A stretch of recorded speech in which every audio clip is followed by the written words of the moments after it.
On this episode, we present even more things you can do to earn yourself an expat merit badge. So if you think you've earned the right to level up over and above your average Thailand tourist, you'll dig this episode of the Bangkok Podcast.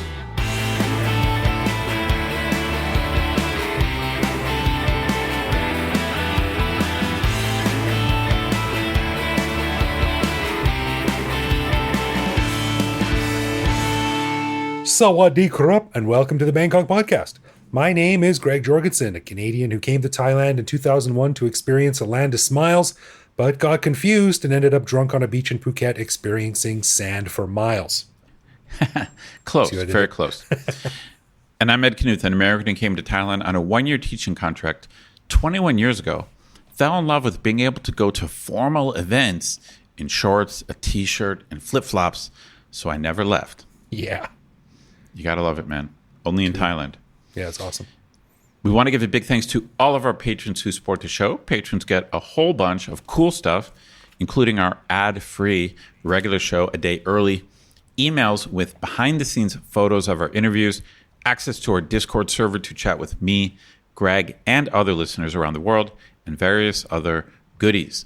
But best of all, patrons also get an unscripted, uncensored bonus episode every week where we riff on current events and Bangkok topics. We just finished recording this week's bonus show, and we chatted about Dove's new ad campaign commenting on the tradition of teachers cutting the hair of students if it falls outside the dress code, Greg's crystal growing chemistry experiment with his son, and the debate over what is the real traditional Thai food, pad Thai or pad grapao.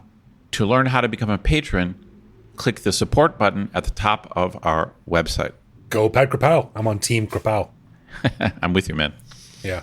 We discuss in more detail on the bonus show. Yeah. And as always, if you have a show idea or a joke to tell or just want to say hi, head to bangkokpodcast.com and click the little microphone button on the bottom right to leave us a voicemail that we will play on the show. All right, well, this episode is a fun one. This is a sequel to an episode that I thought was a lot of fun to record, which was Season 5, Episode 29, where we discuss expat merit badges. Yep. Now, for those who missed the first show, these are the things that you do as an expat that are worthy of special recognition or things that give you an expat level up. That's right. Now, we're not talking about simple little things like eating bugs or going to a full moon party, but the little nuances that come with living in a place that tourists would probably never get around to doing. I love this because it's not just about staying here longer. So you don't get a merit badge at year 2 or year 4 or year 5. You got to experience these things. You got to do these things to kind of credit up. Right, because I think we all know someone who's been here for 10 years, but they don't eat Thai food, or something right. like that. Like that they're completely out of the competition. So as an example, a few Canadian merit badges, for instance, would be like using an old piece of cardboard as a toboggan, buying milk in a bag, or understanding what I mean when I ask you to run over to Timmy's and get me a double-double and a cruller. That shorthand that all Canadians know. So for part 1 of the show, we put the word out on Twitter and to our patrons for some ideas, and they gave us so many good ones that we had some left over, and that's what we're going to be discussing on this show. So I like this idea, Ed. What do you think? No, I love it. There's certain things, I guess the more time you spend here, the more likely you are to do one or two of these things.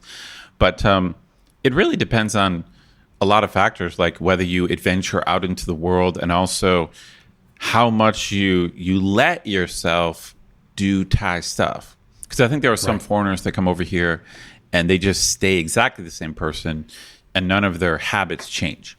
Right. We've actually done a whole show on that before, right? About reinventing yourself when you come here because you have that opportunity. You can choose sort of like, do I dial this one up or do I dial this personality trait back a bit? Like, who do I want to be?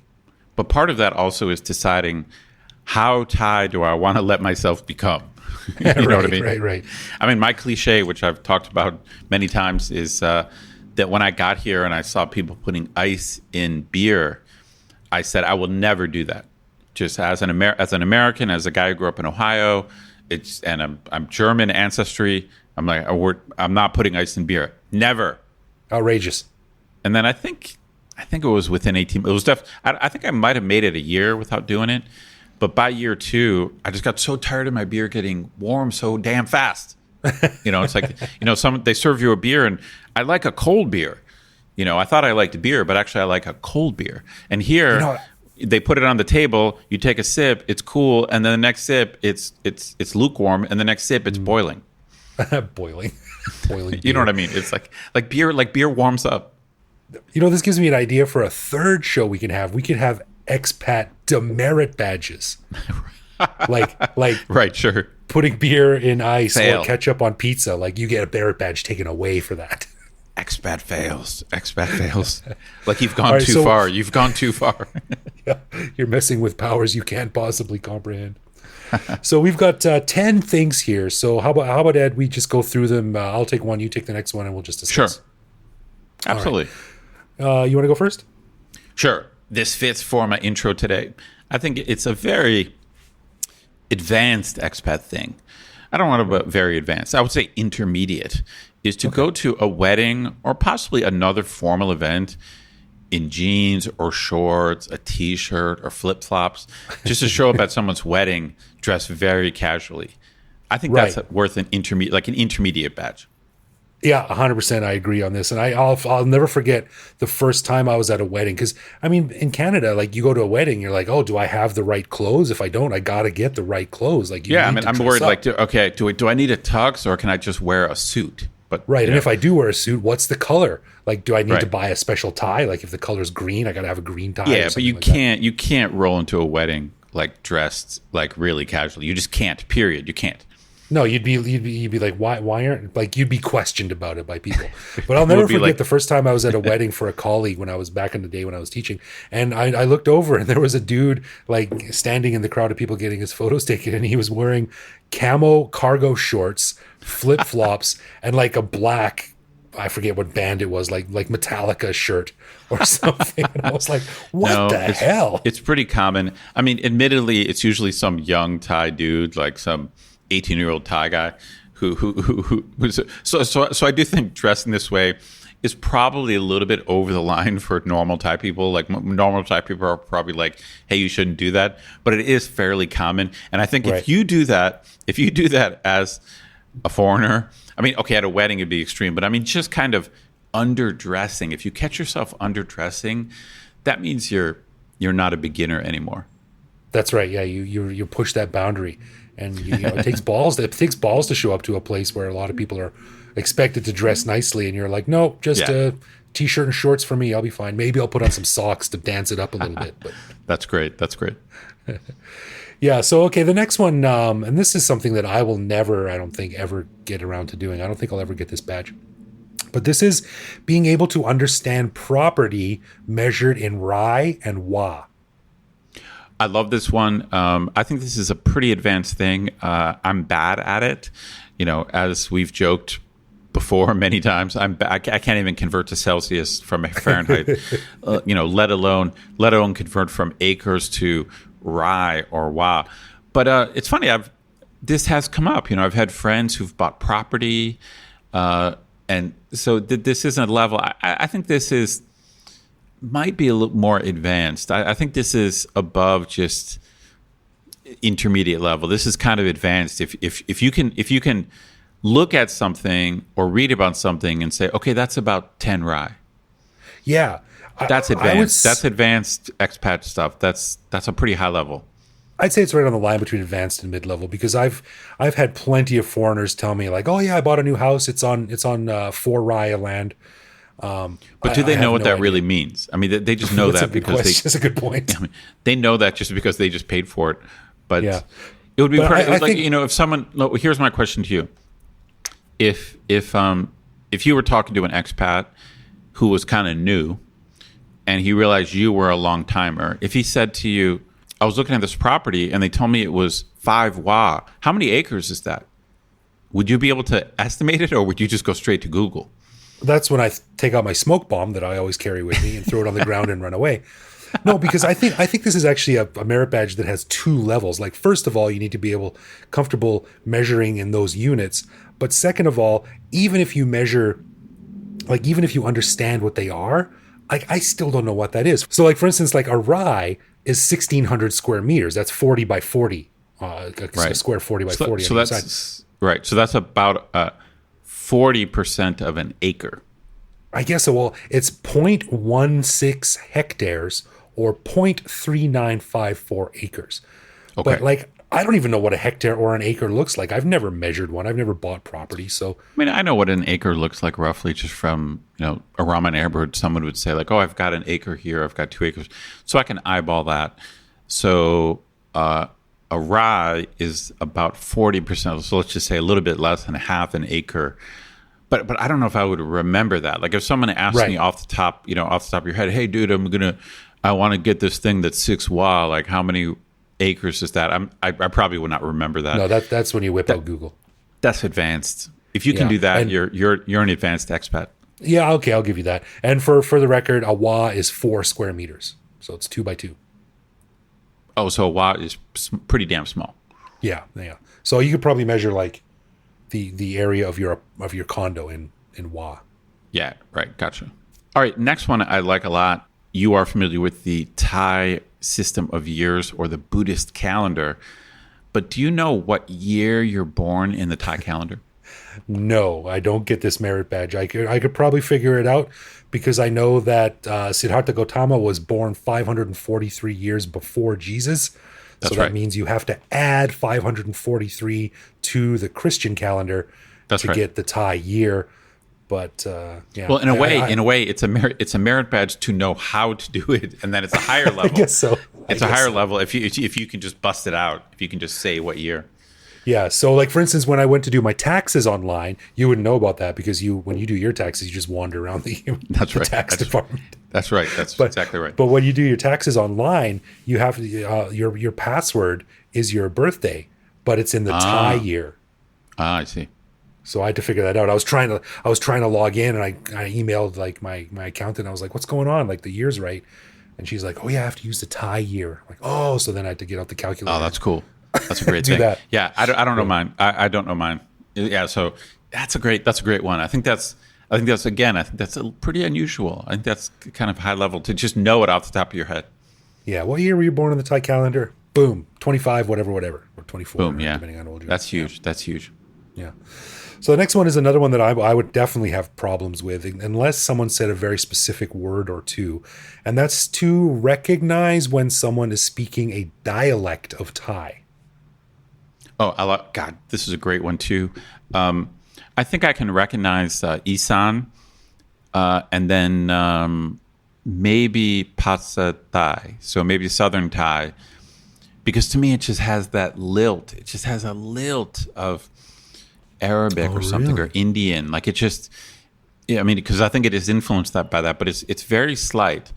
But recognize that's different from understanding what the hell they're saying. So I'm not talking about. Right. I'm not saying I understand what they're saying. I have some buddies who know a fair amount of like Pasa Isan, and a buddy who knows some Pasa Nila, like the Northern Thai. So in a way, that is a merit badge. Like if you know 3 words in another dialect, that's a merit badge. Yeah, like I'm thinking like if you're sitting in a restaurant or something and you hear 2 people talking and you have the ability to go like, oh, they're speaking Isan or they're speaking I might be able to do that. Something. I think I might be able to do that. Really? I would have no clue. I might be able to do that, yeah. Really? I think the only way I'd be able to know if they were speaking Northern is if someone said Sawati Jiao. Right. That's the only thing that would tip me off. Right, so, right. Yeah. Excellent merit badge. Yeah. Okay, I got one. How about understanding the right way to give alms to a monk and how to do it or where to go or what the procedure was? What do you think about that? Yeah, a good one. Another one that I probably wouldn't be able to do. I know you have to get on your knees and like you have to put it in the bowl. You can't hand it to the monk. That's right. But there's other rules and regulations around it, which I don't know. Also, but I mean, other than going to a temple, monks make rounds in the morning, but obviously they don't walk around like every street in the whole city. So Right. if I decided for some reason, hey, I'm going to get up tomorrow at 6 a.m. and I'm going to go out and I'm going to give some food to the monks, I would not know where to go. That's a good point. Yeah, you'd just be standing outside your house looking up and down the street. Like, where are the "When monks?" these guys going to show Okay. up? Maybe monks are actually researchers for Google Maps, and maybe they explore every side story. And It'd be awesome if you saw a guy carrying a bowl and then he's got one of those Google backpacks on with a camera sticking up. that's a good idea. They could raise money. I'm sure Google would pay them to do that on their morning rounds. I'm not sure if that'd be cool with the precepts. I'm not sure how they would gel with modern tech. Anyway, so I would probably be able to stumble my way through it, but I don't know the rules. I'm with you, man. I don't think I would just Google the nearest temple and then I would go there, but I don't know what the actual rules are of how to give alms to a monk. Yeah, definitely do not throw the donation like a basketball. Try to get a swish shot. That is definitely frowned upon. That's probably a bad idea. Yeah, especially if you're terrible at basketball. All right, how about this one? When you walk as slow as a Thai person, you just have decided that you're not going to walk fast anymore. I'm glad to say I don't do this, and it's funny. I just encountered this on the street today, where I was walking. I just had to go a short distance, and there was a girl just kind of standing right in the middle of the sidewalk, and she was just kind of wandering, she wasn't actually stationary, like she was looking on her phone. She was just kind of we're meandering, taking a step Right. this way, taking a step that way, right in the middle of the sidewalk. Oh. And I was just like, I will not do that. And I don't, as far as I know, I don't do that. Somebody yell those people, put your goddamn phone down. Well, sometimes clearly they're on their phone. That would be the most common thing. In this case, I don't know what she was doing. She was just meandering is the perfect word, but meandering in a high traffic zone. Right. I mean, it always comes down to the old solution. Would you rather walk faster and get there sooner, but be hotter, or walk slower, get there later, but be cooler? I think it's do you get more wet in a rainstorm if you run or if you walk? Right. Right. But this whole walk slowly thing, a lot of it also is just consideration for other people. Because in general, I think Thai people are very considerate. I mean, there's many examples where they're very considerate. But for some reason, in public, they seem unconcerned about people they might be blocking. Other people that might be slowing down. Thai people aren't thinking about that. Yeah, and I mean, if you want to walk slow, all more power to you, but stay off to the side. Get in the slow Right. lane. Don't walk right in the middle. So I think if you're out there and you're a foreigner and you've been here a long time and you walk very slowly, I think that's worth a beginner's badge because you've adapted. I walk real fast. I still do. No doubt. All right. Next one is knowing the full names of Thai kings. And again, I think we can create more than one level here. Yeah. So the most basic way to name Thai kings is to use their number. Rama 10, Rama 9, Rama 8, Rama 7, Rama 6, Rama 5. So that you don't get any special credit for that. That's standard. Yep. That's pretty easy to figure out. Right. And then the next level, which is beginners. So this might make you not a tourist if you can just name Rama 4, name Rama 5, or name Rama 6. But that's not the full name. So there's kind of a one name, King Mangkut is Rama the 4th. So that you get some credit if you know King Mangkut. You deserve something. Most tourists, they might encounter that, but they certainly wouldn't know that, right? Yeah, you're right. They may have read it in a book, but it hasn't penetrated their inner sanctum of their brain. That's where right. They just have the name. But then there's much longer names to Thai kings, and to me, if you know more than one word, then that's the next level because no one is going to know the full name. I mean, the full name is going to be something insane, right? I think for most of us, actually, probably most people would know the name of King Rama the Ninth, Bumapana Duyate, just because. Okay, but that's probably not his full name though. That's what I'm saying. Okay. The full that's level. name, That's level. King Bumibone would be that would be the basic level 1, and then if maybe Bumibone and Duyate, okay, that's another level. But I'm sure there's a much longer name, dude. So this badge has 9 potential stripes you could give it. I mean, King Rama the 10th, the current king is Vajira Longkorn. King Rama the 5th was Chula Longkorn. Do you know 6? Ha ha ha. God, it's escaping me. No, I don't off the top of my head. Do you know? Isn't it King Prajatipok? Oh, Or is that Prajatipok. Yeah, yeah, nice one. yeah, yeah. All right. And I think above that would be understanding what they're most well known for. For instance, King Rama V is most well known for his modernization efforts and introducing a lot of sure. European customs and Yeah, architecture. you're right. I mean, right. I would say, yeah, this is a good one. But I'd like to focus on names, Yeah. because if you can start like listing them, that's a merit badge for sure. All right, so this is like a basic merit badge with like several layers of stripes for the increasing things right. you know. That's right. All right, the next one is something that I've done, and I always find it a bit weird. But it's if you're at a funeral and you take a photo with the casket behind you. Interesting. So you think this is okay? This is done more often in Thailand than we would in the West. Well, I've only ever been to 2 funerals in Canada. I guess I was lucky enough not to be around too many people who died. But no one would ever take a picture with the casket. That's weird, isn't it? Oh, you mean with the open casket or just the casket? I've seen pictures in Thailand of both. Right. Yeah, I think that we generally wouldn't do that. I mean, I feel like I've seen pictures of caskets or maybe seen pictures from a distance of people kneeling at the casket. But yeah, doing kind of a portrait like in front of a casket, that is not a thing.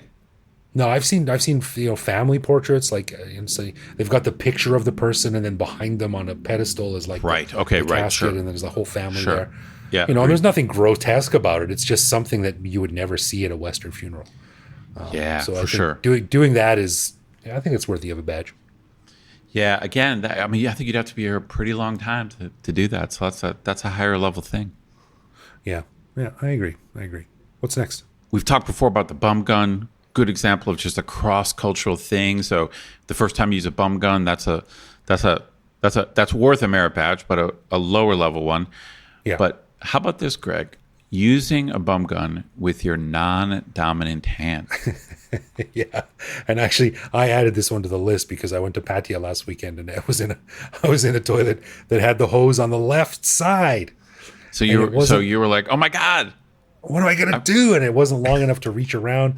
So I had to use my left hand, and I got the job done, but it took a lot of concentration, man. And it's a little bit tricky, man. The angles are reversed. It's like looking in a mirror and like cutting the wrong side of your head, cutting the wrong side of your hair. If you get the angle wrong, like it'll spray up your back or onto the roof or something like that, or it'll hit your bag from the back. Like there's a lot that can go wrong here. But well, for me, just using a bum gun, that is a badge. I mean, probably as a tourist, you're going to encounter the bum gun, but you may have a way to avoid it. Like, if you're sticking to tourist hotels, a lot of them have just Western toilets and toilet paper. So to be in a situation where there's no toilet paper, you're probably going to be off the beaten path. Yeah, I would imagine so. Yeah. But I mean, even if you're in a hotel and it has a bum gun, you don't have to use it. Like right. Well, that's what I'm saying. So that's what I'm saying. To actually just use a bum gun, that alone is probably an early merit badge. I think that's a super beginner one, but yeah, I think so because a lot of people might not understand it. But non-dominant hand mastery of the bum gun that's advanced. A lot can go wrong. You got to concentrate heavily on that. All right, so the last one then, number 10 on our list. And this is something I've been lucky enough to do a few times, but it's if you're able to help a foreigner out of a cultural or language jam. What do you think about that? I like this one a lot because I remember basically the first time this happened, where I was out at a bar. A guy got into an argument with a girl, and the management came over, and I understood what was going on, and I helped translate. Like I was, it's like the foreign guy I think was a tourist, and had like no tie, and then there was this conflict. I can't even remember, but I do think it was like a foreign guy and a Thai girl. I don't know, but I can't remember the details. But it was like I heard what was going on, and I said something to clarify, and then the guy looked at me like, "Dude, can you help me?" And I became the intermediary, trying to the conduit. Yeah, but no, when you can actually use your limited tie to help someone else, that's a big deal. Yeah, to de-escalate a situation or solve Yeah. something. Well, Yeah, it's pretty cool. Our Thai sucks, but we have to remember that the average tourist has less than we do. That's right. And I remember the first time this happened to me from the other side. Back when I used to live in Chinatown, I used to bring my mountain bike up in the elevator to my condo. I didn't want to leave it downstairs because it would have gotten stolen. Right. But so I remember one time I was bringing it in, and the elevator doors opened, and this old dude got off, and he started yelling at me about my bike in Thai. And this was 14, 15 years ago, so I didn't speak much Thai at all then. And I had no idea. He was obviously angry, pointing at me, pointing at my bike, pointing upstairs. Like, he was obviously angry that I was going to bring my bike onto the elevator. And I was just like, I don't know. And then the other elevator opened, bing, and the door opened.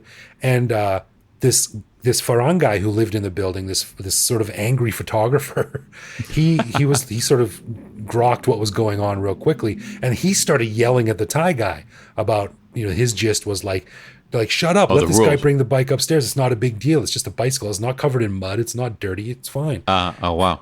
And I was just like, wow, like this light shone down on this guy, like, oh, Dude, you got help from the advanced expat. Yeah, that's right. And I was so thankful for him. And the Thai guy eventually sort of grumbled and walked off, but I was just like, hey, thanks, man. That was good. And he's like, no problem. No, it's a big deal. It's a big deal when you can use your Thai to help another foreigner with a Thai language problem. That's huge. It's huge. It's huge for you doing it, and it's huge for the person you help. Yeah, it's like a double-sided merit badge. You got one side that's like green and red, and the other side is like blue and orange. You could choose which side you want. Yeah, I love this, man. And it's I do think it's not always just a question of how long you've been here. I think it a lot has to do with your attitude and how much you engage with local people. So that's why you don't get a merit badge just after a time. It's not punching the clock. That's not what we're talking about. Right. Good way to put it. Yeah, you gotta make some effort. You gotta hang your balls out there to sort of like take a risk and understand what's going on here and really sort of take a bite out of Thailand. Agreed. Probably some egregious use of metaphors there. But mixing some weird metaphors there, hanging your balls out, taking a bite out of something. I'm not sure those really go together. Maybe. But hopefully you understand what Greg meant. Maybe I had too much gin in this gin and tonic that I just finished. Anyway. All right, let's get into some love, loathe, or live with, where one of us picks a particular aspect of living in Bangkok, which we then discuss and decide if it's something we love about living here, loathe about living here, or have come to accept as something that we just have to learn to live with no matter how we feel about it. So last time I asked Ed what he thought of lemongrass bug spray. So this week, Ed, it's all about you. All right, dude, this is kind of random, but I saw it on the street again. I have not eaten it in years. All right. But seeing it on the street reminded me that I used to think this was gross. So you already know my answer. I'm a loathe. What's your take on like Thai fish balls? Just the gray mass that look vaguely like testicles that are all over the place. And it's just fish balls. Do you trust fish balls? Do you like fish balls? No, I'm with you, man. Solid loathe on this. It's just the very definition of mystery meat. Yeah, that's right. It's just a gray mass. And, obviously now I don't eat seafood or meat. I'm a vegetarian. But I mean, even back when I was like a hardcore meat eater, I wanted nothing to do with fish balls. I'm like, I have no idea what that is. It strikes me as even worse than like hot dog. Like everyone knows hot dog. Who knows what the hell's in a hot dog? Yeah, exactly. But you're right. It's probably the Thai version of a hot dog. And I love hot dogs. Right. But no, Thai people love fish balls and they're biting into it. And I'm like, that doesn't even look like fish. Like what is that? It's probably like the scraped emulsified goo at the bottom of a barrel that they can reconstitute into a spherical shape and stick That's exactly right. piece of bamboo through. It's a really good. I don't like it. Yeah. Okay. I'm happy. So it's a double loathe, and it's funny because I love a lot of Thai seafood. Like I used to eat tom yum goong. I love plak krapong nung manao, like sea bass. But then I can see the fish. It's like a real fish. Right. Yeah. Like fish balls, no thank you. No, I'm a loathe on this. It reminds me of a little meme I read around on Twitter the other day, which I just pulled up because I'm that quick at Google Foo. But it was this thing. I'll just read it really quickly. It says, it was someone's posted, "Is that ham processed? If it's processed, I don't want it." And the reply is, Ma'am, this is an 11-pound whole slab of deli ham. It has no bones, fat, or connective tissue. It is an amalgamation of the meat of several pigs, emulsified, liquefied, strained, and ultimately and inexorably joined in an unholy meat obelisk. God had no hand in the creation of this abhorrence. The fact that this ham monolith exists proves that God is either impotent to alter his universe or ignorant to the horrors taking place in his kingdom. The prism of pork is more than deli meat. It is a physical declaration of mankind's contempt for the natural order. It is hubris manifest. We also have a lower sodium variety if you would prefer that. I think that's very true. It's funny with ham, and with ham, I never really thought about it, but it's certainly true with hot dogs for sure. Who knows what the hell's in a hot dog? But hot dogs taste good, man. Fish balls just don't cut it for me. It's probably completely flipped for Thai people. They're like, fish balls are great. Hot dogs are creepy. Yeah, they're like, what the heck's in that thing? That pink tubular thing. What is that? Pink tube, yeah. So funny. All right, at least we're a double loathe on fish Double balls. loathe. Yeah, totally. Final thanks to our patrons who support the show. Patrons get a ton of cool perks and the warm, fuzzy feeling knowing that they're helping support the show. Find out more by clicking support on our website. And connect with us online. We're Bangkok Podcast on social media, bangkokpodcast.com on the web, or simply bangkokpodcast@gmail.com. We love hearing from our listeners and always reply to our messages. Yeah, we do. We're good boys. You can also listen to each episode on YouTube. You can send us a voicemail through our website that we'll feature on the show, or even reach out to me directly on Twitter, where I am BKK Greg. So thanks for listening, everyone. Take it easy out there, and we'll see you back here next week. For sure.